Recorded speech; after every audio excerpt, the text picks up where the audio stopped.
მშვიდობისას ვფასო მეგობრებო, ეთერშია სოლო. დღევანდელი პროგრამა ორ ნაწილად არის გაყოფილი. მეორე ნაწილში თქვენ შეხვდებით პრინციპში ამ ბენდს ჯერ კიდევ სათაური არ აქვს, მაგრამ მუსიკალურ პროექტს სახელწოდებით თეთრი ქალაქი. ხოლო პირველ ნაწილში დღეს მე დავპატიჟე ჩემთან სტუმრად ყოველ შემთხვევაში მას კრიტიკოსები ჯეიმს ჯოისის, თომას მანის და ბევრი სხვა ცნობილი მწერლის ტრადიციების გამგზელებლად მიიჩნევენ. ასე წერს კრიტიკა მასზე სხვადასხვა ჟურნალ გაზეთებში, ხოლო დღეს მე მსურს მისი შეხედულება, მისი ნოვაციების შესახებ, არა მარტო ლიტერატურაში, რა თქმა უნდა, ჩვენ მუსიკალური არხი გვაქვს, გადაცემაც მუსიკალური გვაქვს და მისი შეხედულებები კერდეთ მუსიკაზე, რას უსმენს, რას გვირჩევს, რომ მოусმინოს და საერთოდ რა არის პრიორიტეტული. თუ არსებობს საერთოდ პრიორიტეტები მუსიკაში. საღამოს მშვიდობისა, დავით დეფი გოგიბელი. გამარჯობა. დიდი მადლობა მოგზაურობისათვის. დეფი, აი მე ახლა ხელთ მაქვს შენი 4 წიგნი, აქედან 2 რომანი, 2 ნოველა, აბსოლუტურად სხვადასხვა პერიოდებში. ჩვენ კარგად ვიცნობთ ერთმანეთს და მე ძალიან კარგად მახსოვს ეს აბსოლუტურად რაღაც წლების წინ დაიწერა ეს, მე შეიქმნა მეორე და აი მაინტერესებს შენთვის როგორც მწერლისათვის, ასევე მელომანისათვის. იმიტომ რომ მუსიკას, მელოდიას, მელოდიკას და საერთოდ აი ამ არც კი ვიცი ამას რა ქვია, ალბათ ეს ხელოვნების მწვერვალია თუ რაც არის, ხო? აი მუსიკა ძალიან დიდი ნაწილი უკავია შენ ცხოვრებაში. აი რას უსმენდი, რას უსმენდი და რას საერთოდ ესეთი კითხვა ახლა როგორც დამისვი, კარგი თქოს, ახლა ბოლო 2 საათია ერთად ვარ და უცებ ესეთი საინტერესო კუთხით კარგია. რას უსმენდი იმ მომენტში, იმ წამში, როდესაც მე მუშაობდი ამ ჩემ წიგნებზე, დავუშვათ რომანსა თუ ნოველებზე. სხვათა შორის არც არავის უკითხავს ჩემთვის ასეთი რამ. რა იყო შენი დავუშვათ ან შტაგონების წყარო, ან გარემო, რაშიც შენ იჯექი და ფიქრობდი. რადგან ეს ფორმატი ახლა მუსიკალურია და მეც მუსიკას ვამჯობინებ და პრიორიტეტი ჩემთვის უფრო მუსიკაა. საერთოდ ახლა სმენადობა და თვითონ ეს სამყარო, რაშიც ჩვენ ყოველდღიურად გვიწევს ცხოვრება, გაჟღენთილია ამ ბგერებით, ხო? ყოველ წამი არის გაჟღენთილი ბგერებით, ამ ვიზუალსაც თავი დავანებოთ და ეს არის ელემენტარული, რომ ზარ უსმენდე რაღაც რადიოას, ყველაფერი გესმის ისე. ნუ ღვთისმალობით ეს ერთ-ერთი ჩვენი გზნობაა. იმ 5 გზნობიდან რაც ჩვენ ფიზიკურად გაგვაჩნია. სმენადობა თვითონ ჩემი მიდრეკილება შეიძლება ითქვას დიაპაზონი არის. ამბიციაში არ ჩამომართავს მაყურებელი საკმაოდ დიდი, რადგანაც მე არ შემოვიფარგლები მარტო ერთი ჟანრით ან უშუალოდ მიმდინარეობით ან ჯგუფით. ესე იგივეა, რომ ადამიანმა ანბანიდან არ მოიღოს რამოდენიმე ასო და მხოლოდ იმ ასოებით ისაუბროს და ილაპარაკოს და დანარჩენი ასოები უარყოს. საერთოდ ჩემი მუსიკალური, ასე ვთქვათ, არის ძირითადად, რა თქმა უნდა, ორიენტირებული სიმფონიურ მუსიკაზე. ეს არის ბეთჰოვენი. ოღონდ მარტო ბეთჰოვენი და მისი გვარი არაფერს წყვეტს, თავარია რამდენად გვძნობთ ჩვენ ბეთჰოვენს. რამდენად ახოს მივდივართ ჩვენ ამასთან. თემა არის, ბეთჰოვენი არა მარტო მუსიკა არის, მთელი თემა არის. მთელი იდეები ამ თემას განაჩნია რამოდენიმე იდეა, რამოდენიმე თემა მოიცავს უკვე 4-ჯერ და 5-ჯერ მეტ იდეას და ამ იდეების მონაცვლეობით ჩვენ გვებულობთ საერთო სამყაროს, გალაქტიკას და გალაქტიკებს, რაღაცა სისტემას, რომელსაც ქვია ლუდვიგ ვან ბეთჰოვენი. მაგრამ ბეთჰოვენი თავისთავად ის მოცარტია, ბეთჰოვენი თავისთავად ის ბახია, ჰაიდნია, ჰენდელია. მისი შემდგომი თაობებია, რამაც თვითონ ბეთჰოვენი ნაშრა, ეს არის შოპენი, შუბერტი, შუმანი, მათ შორის ვაგნერიც და ბევრი სხვა. შოსტაკოვიჩი გნებავთ, რახმანინოვი. მაგრამ ბეთჰოვენი მაინც ცალკე დგას. აი ამ სამყაროდან არსებობს სამყარო, რომელშიც ბახია, მამა და შობელი, ბევრი რამ, ბევრი კარის განხსნელი. მაგრამ ბეთჰოვენი მაინც ცალკეა. და მე მიზიდავს სწორედ მისი ეს ასკეტურობა. აი ეს რაღაცა საოცარი ხვედრი, რომელიც განგებამ მას დააკისრა. ასეთი ადამიანები რეწმალური ძალიან ბევრი იყო ჩვენს ისტორიაში.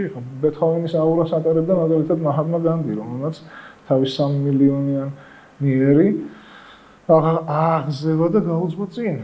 და მე მივიჩნევ მაჰატმა განდის ლევ ტოლსტოის მოწაფედ. რადგანაც ეზოთერულად ქნებავთ. ანუ აი ეს ერთგვარ კავშირებში მოყავს, ძალიან საინტერესოა და იმიტომ შეიძლება ვილაპარაკოთ ჩვენ გილგამეშზე და მანსურის ფირფიტებზე.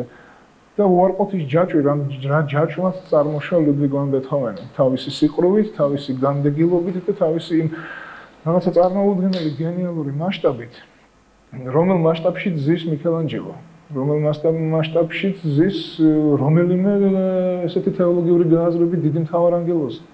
ეს არა მარტო ადამიანური ხვედრია, ეს ადამიანის მცდელობაა თავისი თავი წარმოაჩინოს არა დროში, არამედ მარადისობაში. ბეთჰოვენი ეს მარადისობაა.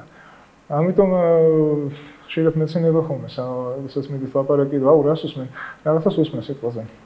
დაუშვათ 60 წლების მუსიკას. ეს ძველია. ესეც არის ძველი, შეიძლება შენთვის არის, რადგან შენ დროშიზე ხარ და უყურებს იმას, მაგრამ ხა ჯიმი ჰენდრიქსი დროში არ ზის. ის ძველი არ შეიძლება იყოს, ის მარადიულია. ჯონ ლენონი ის მარადიულია. და ბეთჰოვენი გაცილებით ადრე იყო ვიდრე ჯიმი ჰენდრიქსი და ბეთჰოვენამდე გაცილებით ადრე ვიღაცა რომელიღაცა გლეხი გენიალური ადამიანი წერდა ხასამდეგურას საქართველოში წერდა წინწყაროს და მრავალ ჟანრს ეს წარმოუდგენელი რაღაცა ესეთი ემპირიული გრძნობადობა რაც უკვე არსებობს ჩვენს ფესვებში გასაკვირია საიდან და როგორ თუ შემთხვევითია ეს ყველაფერი რა თქმა უნდა არა და უკვე აი ამ აურიდან გამომდინარე როდესაც მე ხშირი სმენადობით ეგმონტის ან მე-6 სიმფონიის ჩემი ყველაზე საყვარელი სიმფონიის სმენით გამომუშავდა ერთგვარი ესეთი გარემოს შეგრძნების უნარ-ჩვევა, რამაც მე მეყვანა იმამდე რომ გავხდი შედარებით ფაქიზი, ვიდრე ვიყავი გრძნობადობის თვალსაზრისით. არა უხეში და ისი უხეში მომშობდეს როგორც მსმენელს და აღმქმელს. არამედ მე უკვე მივიდე უფრო ახლოს იმ ბგერასთან, რა ბგერითაც ეს ერთი მოწყვეტილი ან აწყვეტილი აკორდით ბეთჰოვენი ამას აკეთებს პათეტიკული სონატის პირველ ნაწილში. რასაც აკეთებს მე-7 სიმფონიის მეორე ნაწილში. ეს რაღაცა ბგერთა ისეთი წყობაა, რამაც მოიტანა ადამიანთა ურთიერთობების ახალი ფორმები. ჩამოაყალიბა ადამიანთა მისწრაფებების და იმედების ახალი მანძილები. კიდევ უფრო გადაწია ადამიანის სიცოცხლის უნარიანობა. მან გადააგდო კაცის ბედი ისეთ გარემოში, სადაც სერაფინები და ქერუბინებიც კი თრთიან ალბათ მისი სმენისას. როდესაც უსმენენ ბახს, როდესაც უსმენენ შენხარვენას. ზეცაში რაღაცა თრთოლა უნდა არსებობდეს, მე ამის ჯერ რაღაცა ესე იწერება ახლა ისე. ხო, ესეთი მედია ესე შეიძლება გამოვიდეს. და აი ეს თრთოლაა ჩემთვის საინტერესო. ეს უხილავი მეორე ნაწილი, რაც აყალიბებს სისაფყელის ქვედა მხარეს. ჩვენ ხედავთ სისაფყელის ყოველდღიურ თავს, მაგრამ რა იცი კაცმა არის ის სისაფყელას გამთლიანებისთვის სჭირდება მეორე ქვედა რკალი, რათა შეიკრას ეს წრე. ეს ხო ჩვენ არ ვიცით. დეფი, აი ამ 4 წიგნიდან ყველაზე ახლოს რომელი არის ბეთჰოვენთან თუ არის? შენ იმ ნოველათა კრებულში სახელწოდებით ჩემმა ტყუპის ცალმა მიპოვნოს არის ერთი ნოველა ნოტების ფურცლები. სადაც ნოტების ფურცლები თვითონ წერენ მათ ბედს, თუ როგორ ეხებათ მათ ეს ძლიერი ხელი ამის წერისას და ბოლოს, როდესაც პარტიტურა დაწერილია, თავისი მტკიცი ძლიერი ხელით მიაწერს უკანასკნელად ბეთჰოვენი და მერე სულ სიჩუმეა. ხო, ესე იგი ბეთჰოვენი გვაქვს. გვაქვს. მაგრამ მარტო ამით არ შემოვიფარგლებით. თავისთავად. და მაინც უბრუნდები კითხვას, რას უსმენ კონკრეტულად, თუ გაქვს რაიმე სიტყვაზე, აი წერის დროს რაღაცა გეხმარება, ან პირიქით გიშლის რომელიმე მუსიკა. წერის დროს აბსოლუტური სიჩუმეა. ჩაკეტილი ვარ ოთახში და ეს კვირა გადის ან თვეა და შეიძლება არ გამოვიდე. როდესაც მუშაობდი ტელევიზიაში, მე წერის დრო არ მქონდა და მე ტელევიზიისთვის ვაკეთებდი იმ პროექტებს, რომლებიც შემდეგ მეხმარებოდან მე აზროვნა უკვე ქაღალდისთვის და შემოსო ქაღალდი ქართული ასოებით, რომ იმ სიტყვაზე შემექნა ესეთი წარმოსახვითი სამყარო, რომელსაც დიდი მადლიერი ვარ მე კრიტიკოსების, როცა ესეთ ამას აკეთებენ, და საქართველოში განადგურებული კრიტიკით არც ერთი მწერალი არ არის. მათ შორის დიდი მწერალი. და უცებ ჩემდაწილად შეხვდა ესეთი გვარები ფრანც კაფკა, ჯეიმს ჯოისი, თომას მანი, უილიამ ფოლკნერი, რაზეც მე ტრადიციად მივიღე ეს ოთარჭილაძიდან, მამაჩემიდან, ურანდო ჩანაშვილიდან და იმ ხალხიდან, რომლებმაც პირველებმა შეიგრძნეს ეს რა არის უილიამ ფოლკნერი, რა არის ჯეიმს ჯოისი და უცებ მე რატომაც მომაწერეს ეს და ისე გამიხარდა, ესე იგი მივხვდი რომ მე სწორ გზაზე ვდგევარ. საჭირო ამის გაგრძელება დახვეწა და არამს და არამს აპარტამენტში ჩავარდნა, ამ თავში ავარდნა იმ აზრის, რომ უილიამ წოებულს მივაღწია, არა ეს ყველაფერი იქნება ეზოს მასშტაბით, ეზოში ჩემ ჩემპიონატი ტარდება ფეხბურთის და გონია რომ ბრაზილიის ნაკრების წევრი ხარ, რადგან გოლს იტანეს, ეზოში ხდება და არა მანაკანა სტადიონზე. მუსიკა აი გაფხიზლებს მასშტაბში რომ არ ჩავში, ამაში მეხმარება მუსიკა. ესე იგი წერამდე ეს არის Massive Attack-ი, წერის მერე ეს არის Depeche Mode. წერამდე ეს არის Massive Attack. იმიტომ რომ Massive Attack-მა მოიტანა აი ამ არაჩვეულებრივი ჟღერადობის ჯგუფმა მოიტანა მეტად უცნაური დამოკიდებულება თვითონ გნებავთ მაგნიტოფონთან, გნებავთ დისკთან, გნებავთ რადიოსთან თუ ტელემედიასთან. Massive Attack საათის რაც არის დევონდელი ჯგუფის 99%-ს ახალი თაობის. აი ამ ახალი თაობის ჯგუფებს არ აქვთ ეს საიდუმლო რაც არის Massive Attack-ში. Massive Attack-მა დასვა ერთადერთი მთავარი კითხვა მუსიკაში. არა ის თუ რამდენად სასრულია მუსიკა, არამედ ის რამდენად უსასრულო შეიძლება იყოს მუსიკის მელოდია თვითონ, სული მუსიკის. რადგანაც ყველა სიმფონია, ყველა სონატა, ყველა პიესა, ყველა სიმღერა, ყველაფერი ეს არის სასრული. მათი მელოდიაა უსასრულო, რასაც ადამიანი ღიღინებს, როდესაც დადის. ფიზიკური სხეული ხო ვერ იტანს უსასრულობას, უსასრულობას მხოლოდ სული იტანს. და Massive Attack-მა ეს რაღაცნაირად მოახერხა. აი ამ ინგლისური ბრისტოლიდან არიან თორსტები, ინგლისური წარმოშობის ბრიტანული ფესობიდან წარმოშობილი შვებულმა ჯგუფმა მიაღწია იმას, რომ James Joyce-ის ტრადიციები შემოვიდა. აფროიდებით საყავს, კი, James Joyce-ის ტრადიციები შემოვიდა Massive Attack-ში. აი ქვეცნობიერი და ცნობიერების ნაკადი იქ წარმოვიდა ბგერათა ნაკადით. ეს Massive Attack-ი თავისთავად არის შუა. იმისი ფესობი ძალიან ღრმავდება King Crimson-ში და მით უმეტეს Deep Pink Floyd-ში. აი ამ რაღაცა ცივილიზაციისთვის აუცილებელ ჯგუფში. Pink Floyd იყო ცივილიზაციისთვის აუცილებელი ჯგუფი. ცივილიზაციისთვის, აი როგორც Beatles-ი იყო, როგორც Beethoven-ი ან Handel-ი იყო.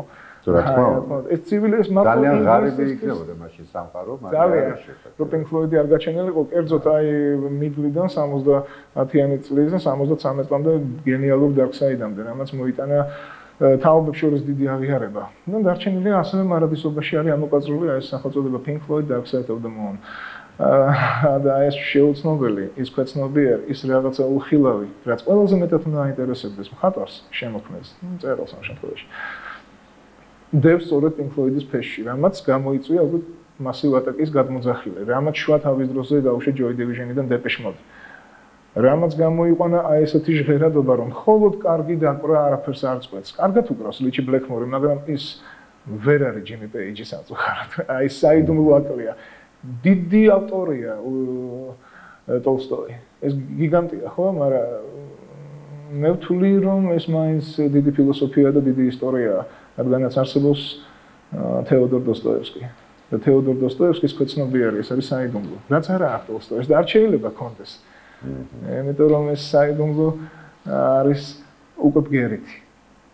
ეს არის უკვე აღთქმითი. ეს უკვე აღარ არის მხოლოდ სიტყვაზე. და Massive Attack-ს ეს საიდუმლო აქვს. ნუ თუ არ გახსენდება არავის როგორ ჩამოდის კიბეებზე Rodion Raskolnikov-ი. ბებიის მოსაკლავად. ნუ თუ ეს არ გავს Massive Attack-ის აი საიდუმლო ჟღერადობას ამ Depeche Mode-ის. აქ არ შეიძლება ანდრეი ვალკონსკის განცდებზე ვილაპარაკოთ Tolstoy-ის და გამო, რადგანაც Tolstoy-ის საერთოდ მინდოდა ეს თემა ჩვენ განვავრცოთ შემდეგ. აი ნუ შენი წიგნების გმირები. თავისთავად ყველა ნოველაში, ყველა ნაწარმოებში ხავს გმირი. ეს შეიძლება ანუ ყვებოდეს, ასე ვთქვათ, ავტორი, მაგრამ ის მაინც გმირად გვევლინება. და აი თუ გევლინება შენ სიტყვაზე ყავს მისი პროტოტიპები მუსიკაში, რომლებიც გვანა, ან შეიძლება პროტოტიპი არის. მაგრამ ამაზე კარგი კითხვაა.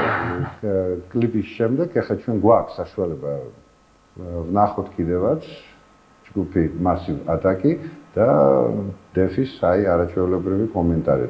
Fyodor Dostoevsky, Massive Attack together. ეთერშია სოლო.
And don't be making out like it's all his.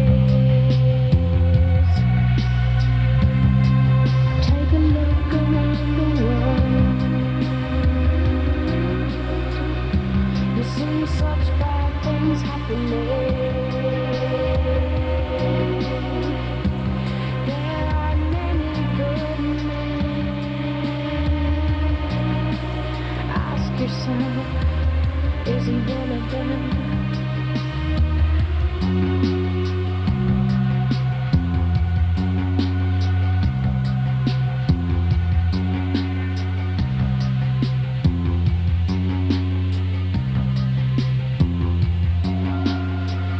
The deadliest of sin is pride.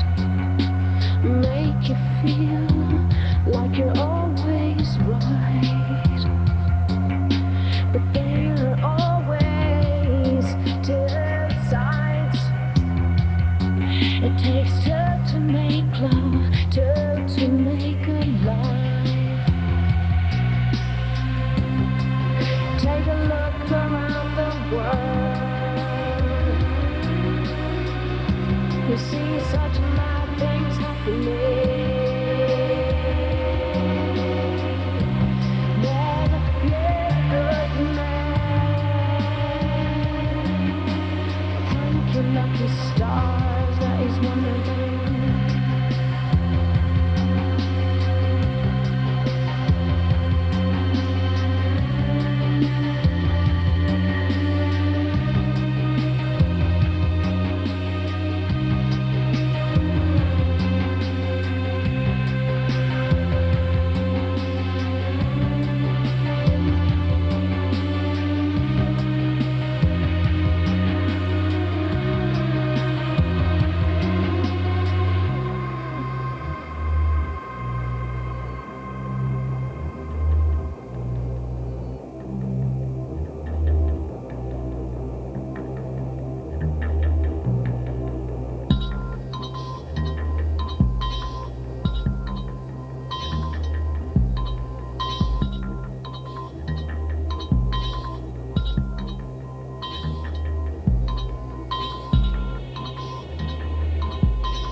ჩვენ კვლავ პირდაპირ ეთერში ვართ, ეთერშია სოლო და დღეს სტუმრად ყავს კვლავ წარმოგიდგენთ დავით დეფი გოგიბედაშვილი. აი ამ 4 წიგნის ავტორი და აი ამ წიგნებზე კვლავ უბრუნდები კითხვას. წიგნებში არიან გმირები და ეს ამ გმირების პროტოტიპები თუ ყავს ჩვენ ასე ვთქვათ მუსიკალური სამყაროში. იმიტომ რომ შენ იმ დონის მელომანი ხარ, შენ არა მარტო გიყვარს მუსიკა, შენ მას იცნობ, იმიტომ რომ ის გაინტერესებს თავისი ისტორიით, თავისი წარმოშობით, თავისთავად პიროვნებები, ვინც ქმნიან არა მარტო მუსიკას, არამედ მთელ მოძრაობას, ხო ეს? სამყაროებს. ჯგუფი Doors, Jim Morrison ის არ არის უბრალოდ მომღერალი. საკმაოდ დიდი პიროვნება. შემსრულებელი ხო? რა თქმა უნდა. ეს პიროვნება, პერსონაა. და მისი დამოკიდებულებაა საინტერესო. ხო, მაგრამ ეხლა რაც შეეხება მსგავსებას, ალბათ არიან. ეხლა ესე კონკრეტულად საუბარი მე ხა კლიპის დროს ვფიქრობდი, როგორ შეიძლება შევასადაგო მაგალითად რომანიდან დეკემბრის თილისმა, თუნდაც თავარი გმირი მინდია ლასარეიშვილი შევადარო დაუშვათ იგივე ჯიმ მორისონს, როგორც ახლა შენ ახსენებ. მაგრამ ასეთი მსგავსება, რა თქმა უნდა, რემინისცენციის სახით გადმოდის, რადგან ციტატას ამბობს დაუშვათ მორისონის ან რაღაცა, თუმცა მინდია დეკემბრის თილისმაში მაინც ქართული ხასიათიდან მოძრაობს, მაინც კავკასიური აურა დასდევს ამ პიროვნებას და ბედნიერების კენ სწრაფვაში მისი გზა მისივე ბედის წერაზე გადის. მაგრამ ის ზუსტად ისევე იღვიძებს, როგორც ირლანდიელი ან ამერიკელი ან ასე შემდეგ. აბა, თუ კი ეხლა დაუშვათ მოხდება თარგმანი რომანის, დარწმუნებული ვარ, რომ იგივე განსადა უფლება სხვა ერის წარმომადგენელს, რომელიც აიკითხავს მას, რადგანაც აქ მორისონი რატო არის გასაგები ყველასთვის? იმიტომ რომ ის ყველას ბედის წერას აიგივებს თავის თავში და ჩვენთვის ის მისაღებია. დიდ მუსიკას დიდი მუსიკოსი აკეთებს, დიდ ლიტერატურას დიდი მწერალი აკეთებს. ეს თავისთავად არსებობს, ოღონდ ამას სჭირდება პოვნა, აღმოჩენა, როგორც ეს ედგარ პომ გააკეთა გახსნა მილიარდობით ესეთი თანავარსკვლავედები ლიტერატურაში და აწესა პოეზიის პრინციპები, რამაც წარმოშვა შემდეგ 5, 6 და 7 მიმდინარეობა როგორც პროზაში, ასევე ლიტერატურაში. მსგავსება მინდია ლასარეიშვილის დეკემბრის თილისმიდან ჯიმ მორისონთან რა თქმა უნდა არსებობს. მაგრამ ეს მსგავსება მაინც ზედაპირულია, რადგან ფესებში აქ ჩვენ გვაქვს ვაგნერის თემაზე საუბარი, უკვე ვაგნერიდან ავდივართ უფრო იქით ამხარეს, ეს უკვე არის ფესვი გერმანიის ან ნიბელუნგების სიმღერა, ნიბელუნგების ლეგენდიდან ჩვენ უკვე გადავდივართ უფრო შორს, შევდივართ უკვე გოთებში, გოთებამდე არსებობდა რომის იმპერია, რომის იმპერიამდე ეტრუსკები და ის ჯაჭვი, როგორც ეხლა ნაჩვენები იყო მასივატაკის ამ კლიპში, ადამიანის წარმოშობა და ჩანასახიდან, განაყოფიერებიდან, საშოს გავლით აღმოცენება, სულფასოვნა პიროვნება და შემდეგ ისევ უკანა პიროვნების გავლით, ისევ საშოთი და განაყოფიერებით შესვლა უკან და დამთავრება მისი ბედის წერის, ეს არის ადამიანის ბედი, რასაც ის გადის. და მე ვცდილობდი, რომ ჩემი გმირები წიგნში გადიოდნენ იმ გზას, რაც არამედ დაუწესი, არამედ დაწერის დროს მათ ბედად დაემთხვა. მათ ეს აქვთ სახელის და გვარის დარქმევისას. შემდეგ მე მეწყება ფიქრი, როგორ ახერხებენ გმირები, ან რამდენი წინაღობა შეიძლება მე მათ თავზე დავატეხო, რომ აი ამ წინაღობების გვერდზე ავლით, თავისი ხასიათი გამოცადონ და გადავდგან ნაბიჯი წინ, შემდეგ მეორე ნაბიჯი და ჩამოვაყალიბდით ხასიათი, რაც განაპირობებს შემდგომ ბედის წერას. ამიტომ მსგავსება პირველი თავებიდან ჯიმ მორისონთან აშკარაა. თუნდაც ის მისი დამოკიდებულება და ერთგვარი მეამბოხური მოძრაობა იმის გამო, რომ მან დაკარგა თავისი მიჯნური, მაგრამ ჯიმ მორისონმა მიაღწია არ ამას, ის მხოლოდ მუსიკალური ფორმატით შემოიზარდა. ჯიმ მორისონი ძალიან კარგი პოეტი იყო. ხა მე ვერ ვიტყვი, რომ დიდი პოეტი იყო. ხა ჯიმ მორისონი არის ჯიმ მორისონი და ამას არ ჭირდება ახსნა განმარტება, როგორც არსებობს დაუშვათ ამადეო მოდილიანი ის არის და არის. დიდია თუ ის არის, მოდილიანი არსებობს რაღაც აბსოლუტური, რაც ებერტყებათ ამ ადამიანებს თავიანთი შრომის ფასად. მათ მოყავთ ეს მდგომარეობა კოსმოსიდან, მიწიდან, ამაყო და თავის თავში აიგივებენ ამას. ემანაცია პიროვნების სწორედ ეს არის. ყველა წასული თაობის ერთ ქვაკუთხედად დადება და შემდგომ უკვე მეორე რომანის წერისას დილას ასწავლების წინ იქ უკვე არის არქივარიუსის სერაფიტე და მოქმედება ხდება რომის იმპერიის კერძოდ კეისარ ნერონის ეპოქაში, როდესაც არის მართალთა დევნის ჟამი, ანუ ქრისტიანებს ახოცინებენ რომის ცირკუსში. და მთავარი გმირის სერაფიტე უკვე არის აი ყველანაირი ჯიმ მორისონის, ყველანაირი ჯეკ ნიკოლსონის ფილმიდან ვინ გადაუფრენა გოგულის ბუდეს, то есть უბრალოდ ბოდიში წიგნიდან ვინ გადაუფრენა გოგულის ბუდეს. მათი ესეთი მეამბოხური გზნობადობის დაწდა, დასუფთავება, დამშვიდება და ერთგვარი გადაძახილი ემაჰესესთან, არის ჰალერთან, ტრამალის მგელში. ეს არ არის ჩემი მოგონილი, ეს თავისთავად ხდება, არიან ადამიანები, რომლებიც ერთმანეთს გვანან. არა ბაძავენ ერთმანეთს, არამედ გვანან მათი ჯიშით. თავისთავად. და ასევე არიან წიგნის გმირები, რომლებიც ერთმანეთს გვანან თავისი ჯიშით. რადგანაც მათ ერთი აურა ამოძრავებთ. ასეთი გმირი არის რადიონ რასკოლნიკოვი დაუშვათ. მაგრამ არსებობენ გმირები, რომელსაც ანალოგი არ აყავთ. ეს არის დონ კიხოტი. აი პოეზია მაგალითად ძალიან ისეთი მუსიკალურია.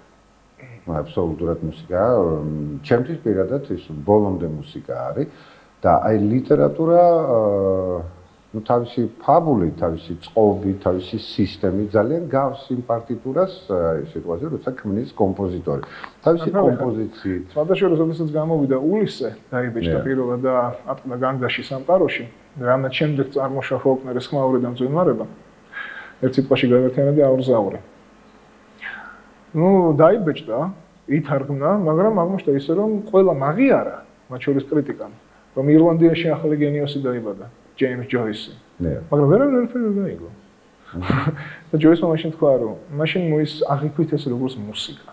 რატომ არა თქვა James Joyce, მაშინ აღიქვით ეს როგორც ფერწერული ტილო. ხო. მე არაფერს არ ვამბობ გენიალურ რენუარზე, მაგალითად, ან სეზანზე, ან იგივე მიქელანჯელოზე, ან დავინჩიზე, ან რაფაელზე, არა, ან ტიციანზე. არა, აქ უფრო მუსიკა არის გზნობადი. მუსიკას აქვს რაღაცა საოცარი პრიორიტეტი, უფრო მეტი ვიდრე და უშუალოდ ამ შემთხვევაში ფერწერას.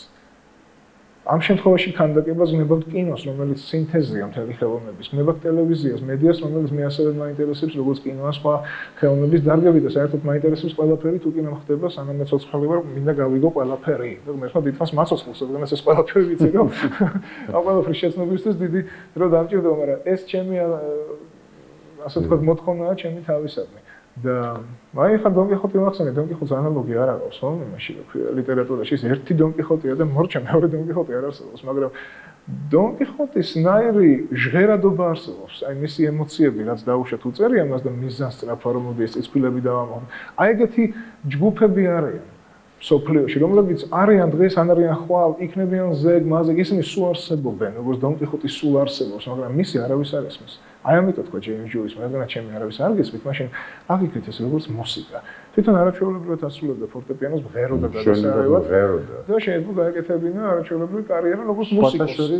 როგორც იურის სამშობლოში ირლანდიელები, ბევრი ირლანდიელი ამბობდა, ჩვენ არ ვიცით თუ ჯეიმს ჯოისი წერალია, მაგრამ აი ესეთი მომღერალია.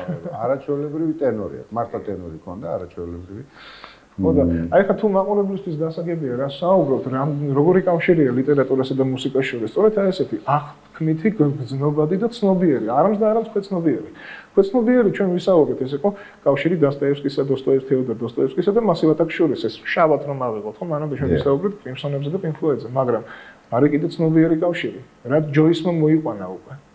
ჯოისმა გახსნა ის კარები, რასაც ცნობიერების ნაკადი ქვია და ბგერათაც ყობა რა არის.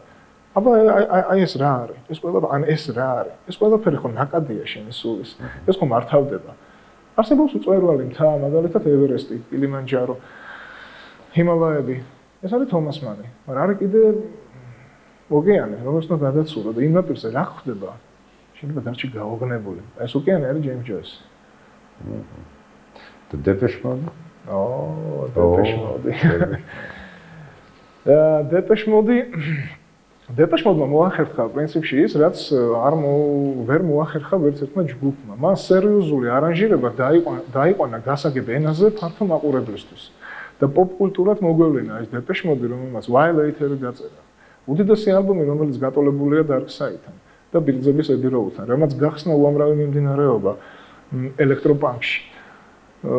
დეპეშ მოდმა მოიტანა ხარისხის თვისობრივი გარჩევა, როგორ შეიძლება განარჩიო შენ იგივე ელექტროს განარჩიო ცოტა ინტელექტუალური ჟღერადობით. ეს არის დეპეშ მოდი. მისი საიდუმლო ამაში მდგომარეობს. მის ყველასთვის გასაგებია, მაგრამ არავინ იცის რატო არის მისთვის გასაგები. როგორც ულისე. ყველასთვის გასაგებია, მაგრამ კაცმა არ იცის. აი, მოდი მართალი ვთქვათ, მე ბატონებო, ულისე წაკითხული მაქვს 3-ჯერ, 4-ჯერ. და ვერც ერთხელ ვერ დავამთავრე. ყველასი მაგივრად აღებს. აი, ვერც ერთხელ ვერ დავამთავრე. იმ თლიანობაში წაკითხული მაქვს, როგორ არა, მაგრამ ესე თავიდან დაждე დავამთავრე, ეთანე არ არსებობს. არც არის ეს მოთხოვნა. დეპეშ მოდი, როდესაც ფირფიტოს აკეთებს, კონცერტს აკეთებს, დისკს ჩაწერს, CD-ს გააკეთებს და ალბომს გამოუშვებს. გამოდის ათასობით კასეტა და ათასობით CD თვითონ დეპეშ მოდისავე, სხვადასხვა არანჟირებები იგივე სიმღერების, სხვადასხვა ვერსიები, სხვადასხვა დამოკიდებულება, სხვადასხვა ჟღერადობა. იმდენად დიდია მათში ეს მარაგი. და ისეთი სერიოზული გოთიკური ჟღერადობა, რაც არ აქვს YouTube-ს. დეპეშ მოდს აქვს და თან აქვს გასაგებად. ყველა უსმენს დისკოტეკაზე დეპეშ მოდს, მაგრამ დეპეშ მოდი გაცილებით მაღალი მასშტაბის არის, ვიდრე მხოლოდ დისკოტეკა. იგივე Underworld-ი. იგივე Underworld-ი. დისკოტეკაზე მარტო Underworld-ია ჩართული. მაგრამ ან ფერბოი ცლები, მაგრამ ეგენი ცოტა სხვა რანგში დგანან. იმიდან მუშაობენ ამ მასაზე. თორე მასისთვის კი არ აკეთებენ. თემა მაინც პრიორიტეტულია. ეგ არის ჩვენი ესტრადის ტრაგედია, რომ აი ეგეთი დამოკიდებულება ვერადავერ შევიგნეთ რა, რომ ეს ესე უნდა იყოს და არა ისე როგორც არის. და ვერც ერთი ვარდების რევოლუცია ამას ვერ უშევრეს, სანამ twin-ში არ მოხდა მსხრევა ამ стереოტიპის. Ну ты сказал. Ну ფაქტიურად აღარც კი ვიცი რა გითხო. აი მომავალ რომანს ასე ვთქვათ, როდის ველოდებ? Ну მომავალ რომანზე მე მუშაობ ერთი წელია, ქვია სახელწოდება არის სამკაული ამ რომანის. მოქმედება ვითარდება თბილისში, ოღონდ არ არის ნახსენები თბილისი, აქ არის ქუჩები და ქუჩების წყობა. და მოიცავს პერიოდს, დიდ პერიოდს ორი ადამიანის ურთიერთობაში, ორი მეგობრის ურთიერთობაში. ისინი რამეს უსმენენ? ესენი უსმენენ სამყაროს სიჩუმეს. სამყაროს სიჩუმეს. ანუ შენი ლიდ გმირები, ასე ვთქვა, შენი ლიტერატურული გმირები ძირითადად უსმენენ სამყაროს სიჩუმეს თუ რაღაცას კონკრეტულად. კარგი კითხვაა, რადგანაც მე მგონი ერთ-ერთი კითხვა, რომელიც დამისვეს დაკავშირებით აი ამ სიჩუმის მენადობასთან. დეკემბრის თბილისში მინდი ალასარიშვილი ცდილობს გაიგოს რა არის დუმილი და დუმილის საიდუმლო და რატომ არის დუმილი ყველაფრის პასუხი. და მას მისი, ასე ვთქვათ, შინაგანი მე კარნახობს მისი შეუცნობელი ნაწილი, მისი ტყუპის ცალი, ოღონდ ზღვარს მიღმა არსებული ეუბნება, რომ არა მინდია. შენ ვერავინ გეტყვის იმას, რაც გინდა იცოდე. და შენ თვითონ პასუხი ხარ ამ კითხვაზე. მაგრამ შენ ვერასდროს მიხვდები ამას. რადგანაც შენ ეძებ პიროვნებას, რომელიც აგიხსნის, რომელიც მიგითითებს, რომელიც გაჩვენებს. აი ავიღოთ მაგალითად კონკრეტული მაგალითი. ცოტნე დადიანი. და იბნ ნოინი. რომ არ ყოფილიყო ეს ნოინი, რომელიც იტყოდა, რომ აი ცოტნე დადიანი. ვინც წაისვა თაფლი და დაждდა იქ. კაცმა არ იცის ჩვენნაირი ესეთ გიჟების ერში, სადაც გენიოსებიც არიან და დეგენერატებიც, მოღალატეებიც და ერთგულებიც, ულამაზესი უნიჭოებიც და ნიჭიერებიც, აი ესეთ სასწაულებრივ სინთეზის ხალხში, რომლებიც ვერ გადავშენდით და 3000 წლის ბებრები ვართ და ესეთი მაგრები ვართ. მაინც გჭირდება ნოინის ხალხი, სხვა ჯიშის და სხვა ჯილაგის მოსული ხალხი, ვინც იტყვის, რომ აი ეს არის. ჩემს გმირს მინდია სწორედ ასეთი ადამიანი უნდა, ვინც იტყვის, რომ მინდია აი აქ არის, მაგრამ ის ბოლოს ხვდება, როდესაც განსხილოსნდება და შედის უკვე ზღვარს იქით გადადის და ეზიარება საყოველთაო ბედნიერებას, რასაც ქვია არაპირონული მე, არამედ პიროვნული შენ და აქ ამთავრებს ეგოიზმს. უკვე ხვდება, რომ მან გადადგა ის ნაბიჯი და მიხვდა რა არის დუმილი და არავის დახმარება არ ჭირდება. ხო, სიჩუმეს რაც შეეხება, სიჩუმე სხვა რაღაცაა. სიჩუმე არ არის დუმილი. დუმილი ეს არის შენი შინაგანი მდგომარეობა, რომელსაც ჭირდება დიდი სმენა და სიჩუმე ეს არის ერთგვარი პაუზა, რაც კარგად აქვს Pink Floyd-ის სხვათაშორის თავის კომპოზიციებში. და Pink Floyd-ის დუმილი არა, Pink Floyd-ის აქვს სიჩუმე. და იმ სიჩუმიდან გამოდის არაჩვეულებრივი სპექტრი. დუმილი აქვს ბეთჰოვენს. დავით დეფი გოგიბედაშვილი და კლავ ლიტერატურული, ასე ვთქვათ, ლიტერატურასთან კავშირში მაქვს ესეთი შეკითხვა. ხელოვნების ყველა დარგებიდან ფანტასტიკა, ну ყველაზე კარგად, წარმოჩინდება ლიტერატურაში. იმიტომ რომ რა თქმა უნდა, სახვითი ხელოვნებაში, ახლა მხატვრობაშიც, მუსიკაშიც არსებობს ესეთი ჟანრი, მაგრამ აი ლიტერატურაში ყველაზე კარგი ეტყობა ალბათ ლიტერატურები ყველაზე კარგად ახერხებენ ის, რომ მეტნაკლებად დაინახონ მომავალი. ანუ იმიტომ რომ ჩვენ ამის მაგალითები ბევრი გვაქვს, ახლა ჰერბერტ უელსი და ასე შემდეგ. მოვყვეთ და ფაქტიურად გადის წლები, სიტყვაზე 50-ან 100 და თურმე რაზეც წერდა, მე აგერ მშვენივრად შეგიძლია. ჰერბერტ უელსი ედგარ. ხო და აი შენ როგორც მწერალი, როგორ ფიქრობ, როგორ მუსიკა გვექნება ну, ერთი 20 წლის შემდეგ, ოღონდ საქართველოში. საქართველოში? ჯერ ერთი მოდი იმაზე გავწვეთ პასუხი, რაც ახლა თქვი ფანტასტიკის სფეროს რაც შეეხება. ჩემი დამოკიდებულება ასეთია, რომ მე საერთოდ ვერ ხედავ, ასე ვთქვათ, მოთხოვნილებას, რატომ უნდა გამოიგონო რაღაცა ისტორია, როდესაც ყოველ ნაბიჯი ხდება ესეთი ამბავი, რომელიც ადამიანს შეგაშინებს, ადამიანს გაგახარებს, აღგაგზნებს და გაიძულებს, რომ ის ამბავი აღწერო. თუ შნობავ შენ მის ხასიათს ჩახდები და კონფლიქტს გამოიძიებ, რაში იყო საქმე. ამბავი კაფკა მეტი კი არაფერი არ გამოუგონია იმას. აი არაფრიდან შექმნა ყველაფერი, სადაც გაუგებრობა აბსოლუტურად გასაგები რაღაც ცნებებიდან და ურთიერთობებიდან. მაგრამ ფანტასტიკის არსებობა აუცილებელი ლიტერატურაში და საერთოდ ჩვენს ცნობიერებაში. რადგანაც დაუტოვოთ ჩვენ თავს შანსი შევქმნათ ისეთი რეალური სამყარო, რომელიც შეიძლება თავისთავად აბსოლუტურად რეალურია. ის ჩვენი მოგონილი დავარქვათ მას.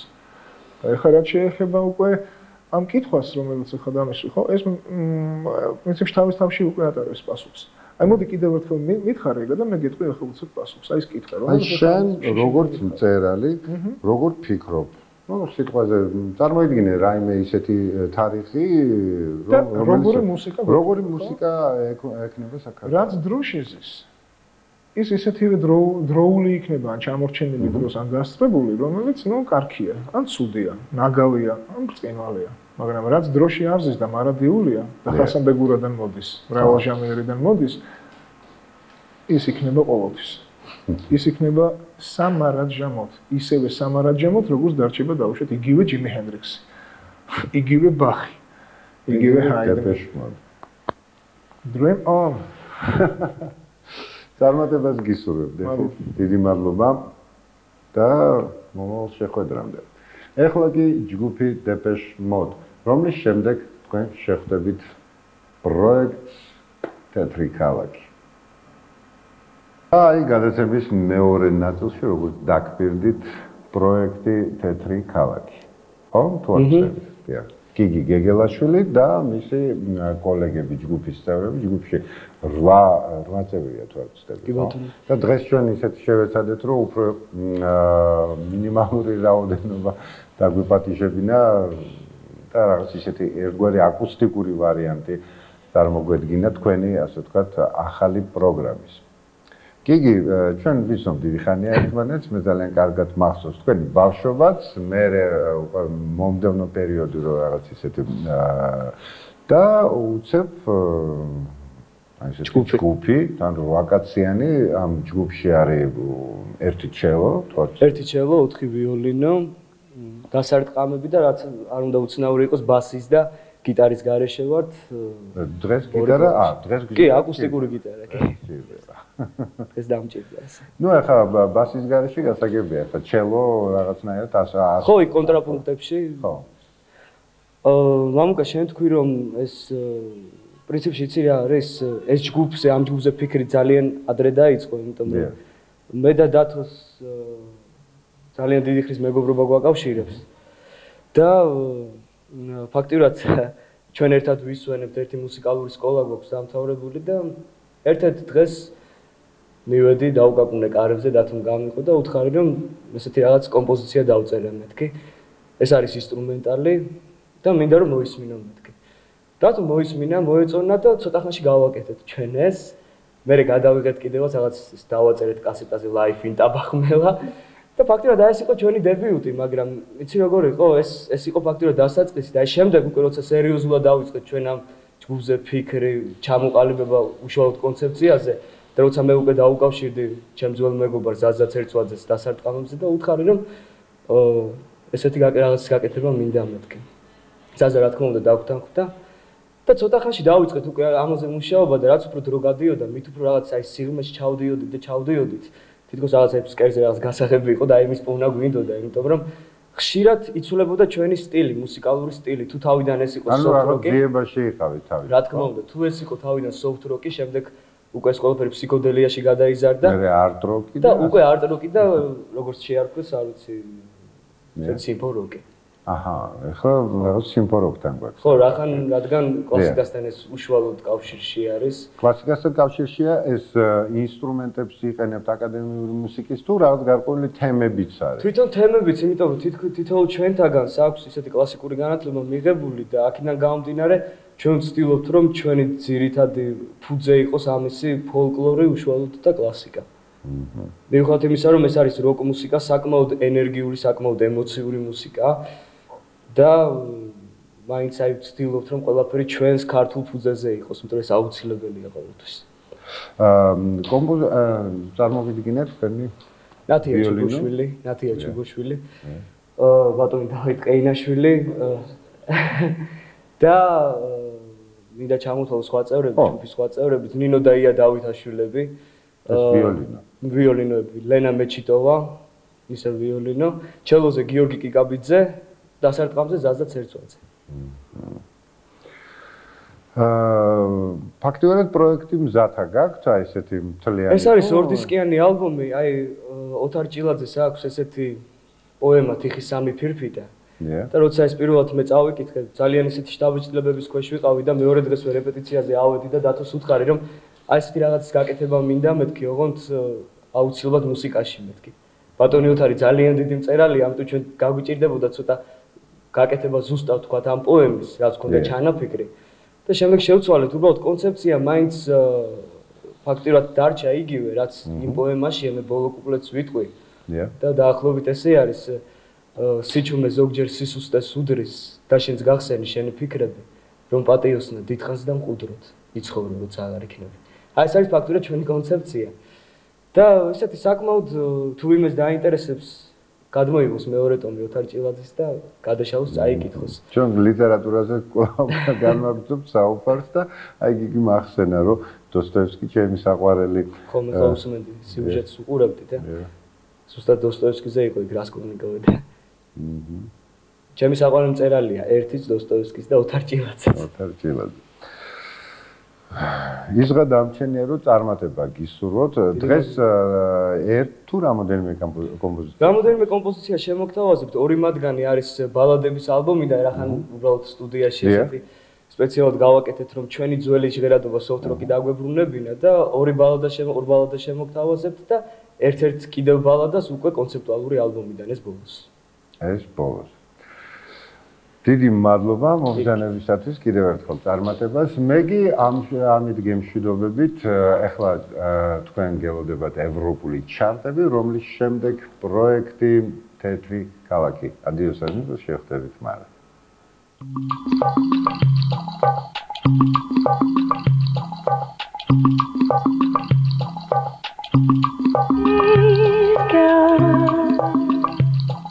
გაყიდული ალბომების რაოდენობით თუ ვიმსჯელებთ, ინგლისში ბოლო 2 კვირაა, რაც Sister Sisters-ის შემოქმედებით დაინტერესდნენ. ამ ჯგუფის ალბომი ერთბაშად 12 საფეხურით დაწინაურდა. ამჟამად ჯგუფი საუკეთესო 10-ში მე-10 ადგილზეა დაფიქსირებული.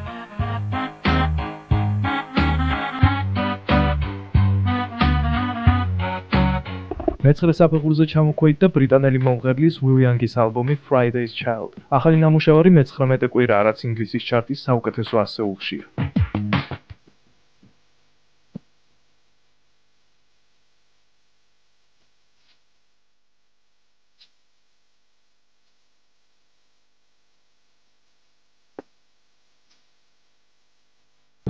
ინგლისელები ჯორჯ მაიკლის ახალი ალბომისადმი ინტერესს ნელ-ნელა კარგავენ. Patience მომღერლის პირველი სტუდიური ალბომია ბოლო 8 წლის განმავლობაში. ალბომი გამოსვლისთანავე ჰიტ-აღლუმის სათავეში მოექცა, თუმცა ერთი თვის შემდეგ ჯორჯ მაიკლი და მისი Patience მერვე ადგილს დასჯერდა.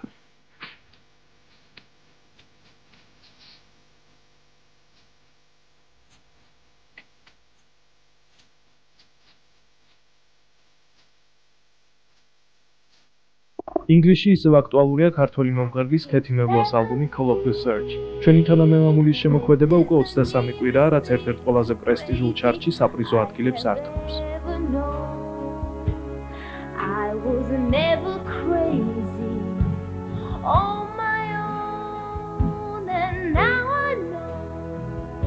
მე-6 ადგილს ნორა ჯონსი და მისი ახალი ალბომი Feels Like Home იკავებს. როგორც ჩანს, ინგლისს მოენატრა მშვიდი და მელოდიური სიმღერები. Oh no,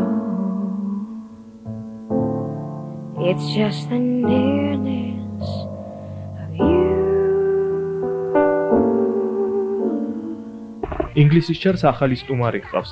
ეს Atomic Kitten და მათი საუკეთესო სიმღერების კრებული The Greatest Hits არის. მართალია ჯგუფში უთანხმოებაა და შესაძლოა გოგონებმა ერთად აღარ სიმღერონ, მაგრამ ამის მიუხედავად ტრიო ისევ პოპულარულია. Atomic Kitten-ის ალბომი მე-5 ადგილზეა.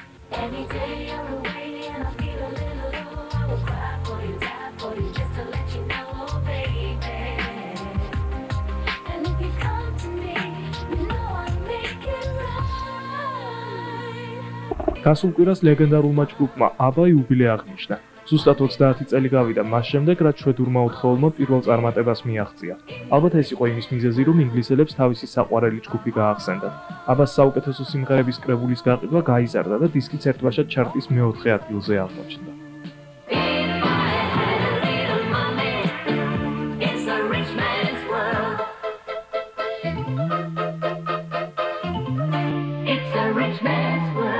Asheris დისკი Confession 1 მილიონ ეგზემპლარად გაიყიდა და ბოლო წლების საუკეთესო დებიუტანტ დისკად იქცა. ამჟამად Asheris ალბომი ინგლისში მესამე პოზიციას ინარჩუნებს.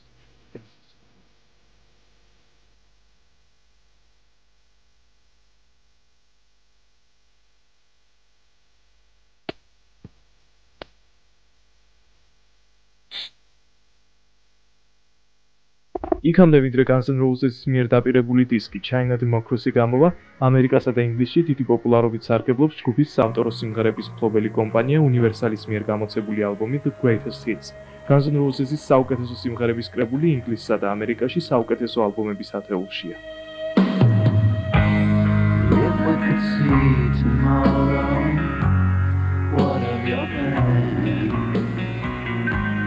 No one can live in sorrow. Ask all your friends. Times that you took in stride back in the end. ხანგრძლივი შესვენების შემდეგ Anastasia-მ ახალი ალბომი გამოსცა. Anastasia გამოსვლისთანავე ბრიტანული ოფიციალური ჩარტის სათავეში მოექცა. 2002 წელს მომღერალს ექიმებმა კიბოს დიაგნოზი დაუსვეს. სწორედ ეს იყო ხანგრძლივი შესვენების მიზეზი. საბოლოოდ ყველაფერი კარგად დასრულდა და ახლა მომღერლის ალბომი უკვე 2 კვირაა, რაც პირველ ადგილს ინარჩუნებს.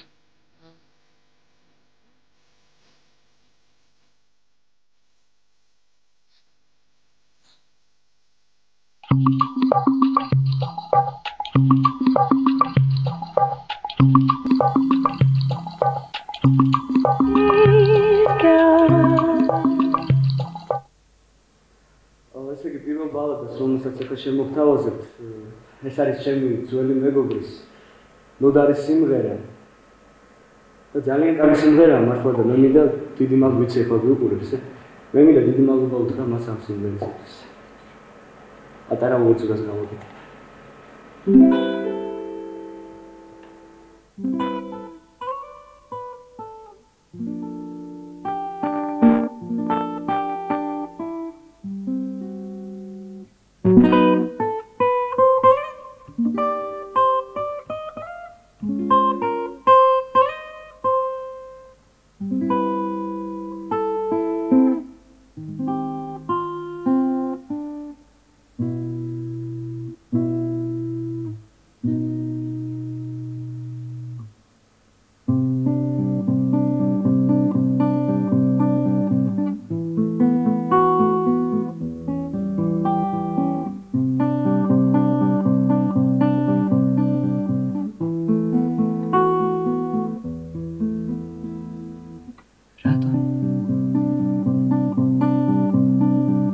მახსოვს მე დრო და დრო რომ ერთხელ მთებზე მოთავადნა დადღებრმა სავით დაიბნა ქარში შენს ფრთები უკვე გაშლილი ქონდა და ვერ მიმხვდა რატომ გადარჩეს სულიცას გაცილდება და ზღვისკენ გაფრინდება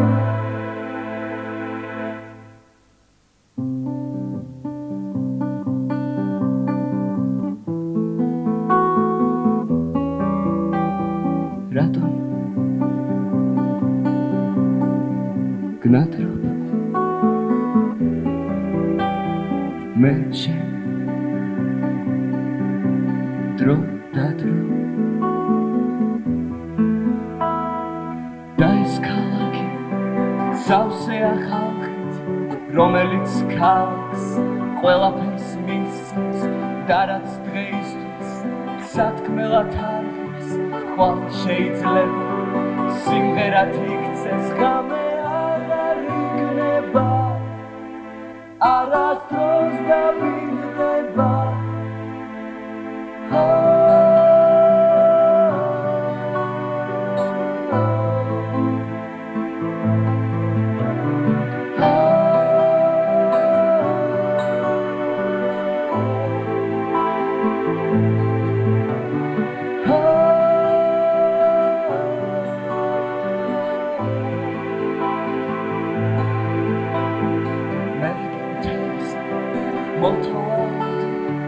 დადღებრმა სავით დაიბნა ქარში შენს ფრთები უკვე გაშლილი ქონდა და ვერ მიმხვდა რატომ გადარჩეს სულიცას გაცილდება და ზღვისკენ გაფრინდება რატომ გნადრობ მე შენ დრო დადრო რატომ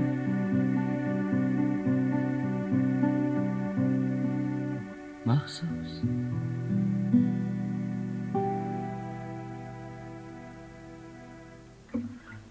ეს სიმღერა მე ძალიან მიყვარს.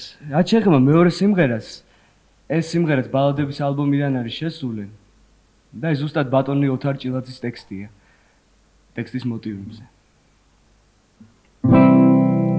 ჯერ თუმცა ცივი ქარები ქრია ზამთარმა უკვე იცის რომ უნდა დათმოს ადრე თუ გვიან მთელი სხეული მიწის ისევ ღამე მოვა და მერე მზე ამოვა და ასე გადის დრო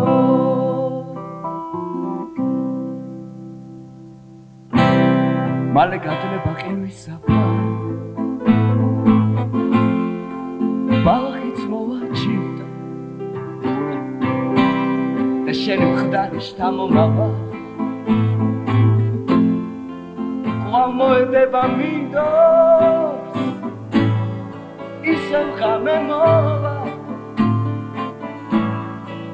და მერე მზე ამოვა და ასე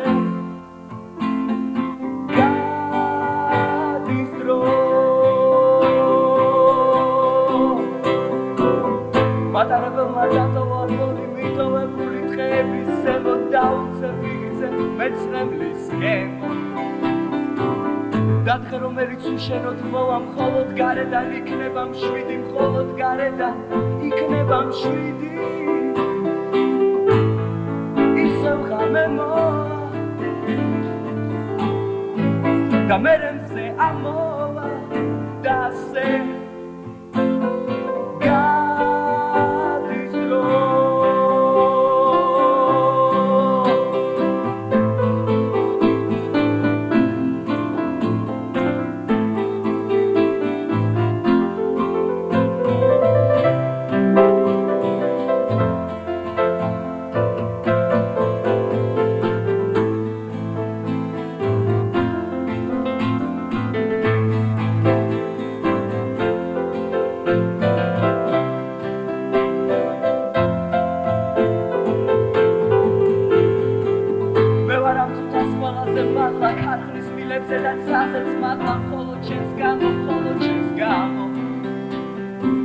ვერ გაიგებენ ვერასდროსვები ჩვენს ერთად ყოფნას ძალითუნებით ვერ გაიგებენ ვერასდროსვები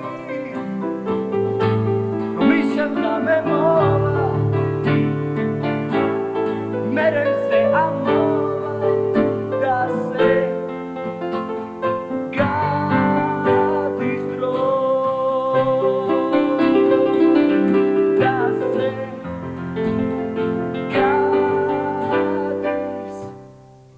მალე გადლება ყინვის საფარი ბალახიც მოვა ჩიტო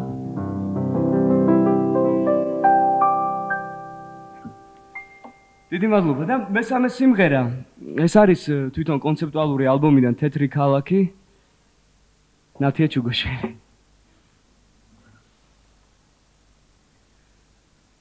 მახსოვს იყო მზიანი დღე ნაპირთან ვიდექი გე მოდი შენ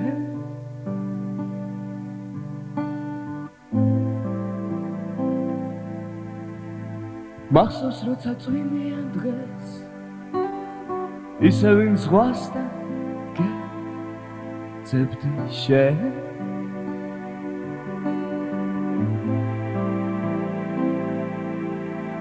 იცი წყის როგორ წყის როცა შენ ვერ ხედავ ყველაზე მეტად როცა ჭირდები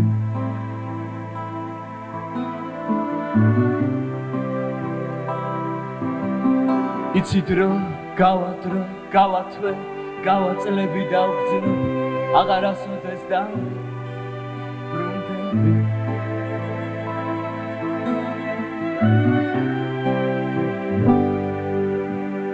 და მე მაინც თოვლიან დღეს გაყინულ ზღვასთან მოდი შენ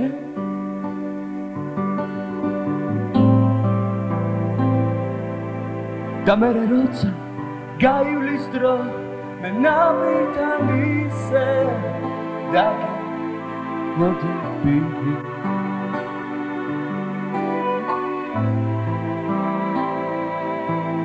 იცი მწყის როგორ მწყის როცა შენ ვერ გხედავ ყველაზე მეტად როცა ჭირდება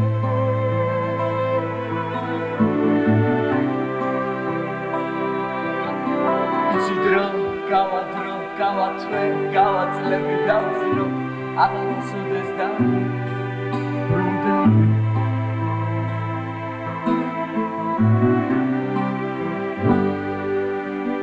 იცი მწყის როგორ მწყის როცა შენ ვერ გხედავ ყველაზე მეტად როცა ჭირდება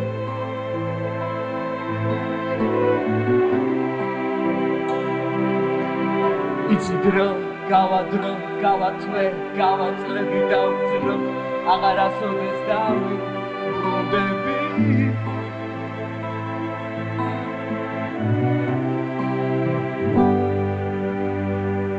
მახსოვს იყო მზიანი დღე ნაპირთან ვიდექე მოდი შენ